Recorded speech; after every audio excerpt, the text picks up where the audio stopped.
तरीके से समझ में नहीं आ रहे, मगर उनके आंखों से और चेहरा से, मुस्कुराहट से लगता है कि उससे उनको क्या फायदा मिला। यही है एक राज, मैं अगर बोल पाऊंगी, द सीक्रेट बिहाइंड माननीय प्रधानमंत्री जी का चिंता, उनके आलोचना, उनका प्लान, उनका सिस्टम।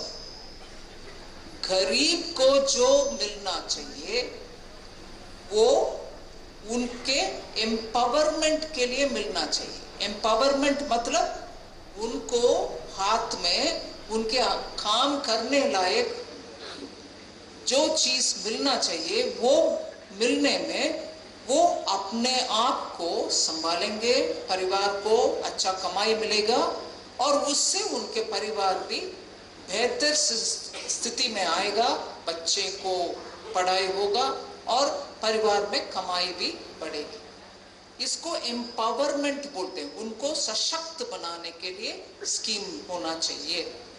इसीलिए आप देख लो, पहले से उनको अकाउंट खुलवाया जन धन योजना के तहत, उन सबको एक रुपए कार्ड दिए। 6 महीने के लिए आपके अकाउंट अच्छा आपने संभाला तो आपको रुपए कार्ड मिला। सिर्फ अमीर उनके जेब से अमेरिकन एक्सप्रेस कार्ड निकाल करके खर्च करना उनका सिर्फ नहीं है, भारत में किसी का हाथ में भी कार्ड हो सकता है। वो उनके मर्जी जो चीज खरीदना चाहते हैं वो भी खरीद सकते हैं। फिर उस अकाउंट में सीधा उनको जो पैसा मिलना है वो डायरेक्टली उनके अकाउंट में चले जाता है।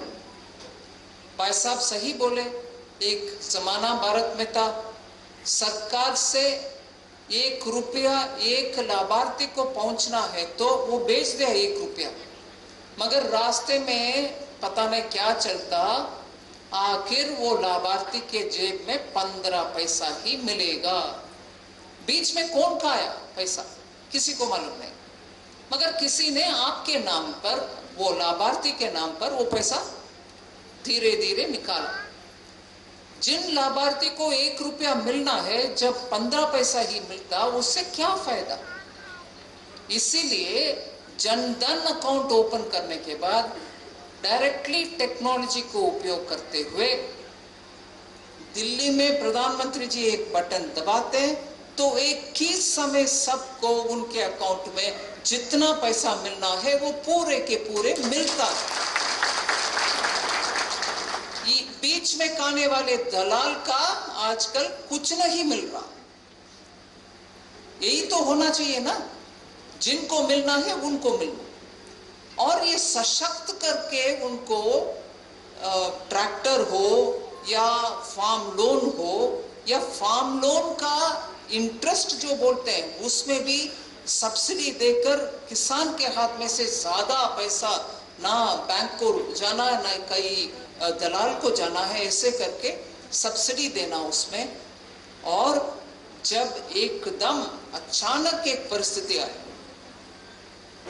पिछले साल, जब यूरिया इस देश में पूरे के पूरे यूरिया, मान लीजिए 100 में 90 यूरिया विदेश से आता है, 10 हम हमारे देश में ही उत्पादन करते हैं।